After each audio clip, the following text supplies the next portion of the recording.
here, and today we are here to talk about protein selection and the differences of protein. So protein selection, the first thing that I would look at is how well each protein digests with you specifically. Some people can handle white fish and white meats such as chicken. Some people cannot handle red meats such as beef or steak. Some people can't handle whole eggs or can handle egg whites. It really depends on the person, but you need to try and pick the protein sources that basically clear your gut correctly, that don't leave you feeling bloated or don't take forever to digest. Now, the differences of proteins. Proteins are all not made equally. What I mean by this, some have what's called a complete amino acid profile, normally in the form of most animal products, while some other, I guess you could say, protein sources such as vegan protein sources, brown rice, peas, beans, these other things, you normally have to have some type of combination amongst these plant-based proteins to actually reach a full amino acid profile. Now, when it comes to choosing a protein, you really need to look at what your intent or your goal is.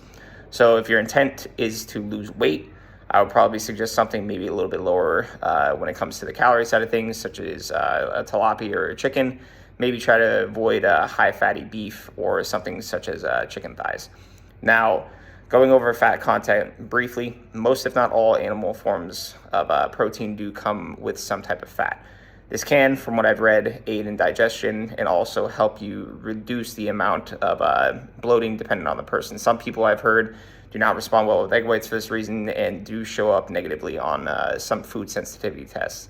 Now, when you do look at more of a plant-based side of things, the main issue that I would say for most people is that even if you are eating, let's say, a gram per pound of body weight, you're not really getting a full amino acid profile like I talked about briefly earlier. So you need to make sure that you're getting a wide variety of these sources, which can be very difficult for some. So if you are vegan or vegetarian, I would probably recommend that you buy some type of protein powder.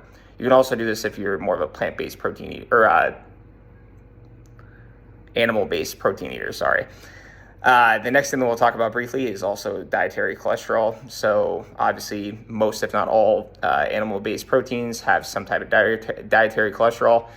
This can affect some people from what I've read. This can have no negative implication on some people. It's really just depends on how, I guess you could say, sensitive you are to saturated fats, because most, if not all, animal products do have saturated fats, while some also have healthy fats such as your monounsaturated fat and your polyunsaturated fat.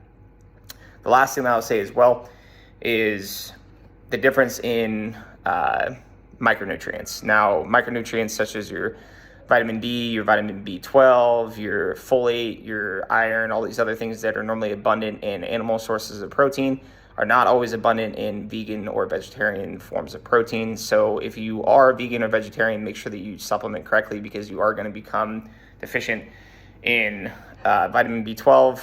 Iron is not as bioavailable in the forms of spinach or kale or dark leafy greens. And make sure that you get a wide variety of animal-based protein as well. You don't want to rely just on chicken or egg whites. Make sure you eat a wide variety of things. Thank you guys. If you have any other questions, please feel free to reach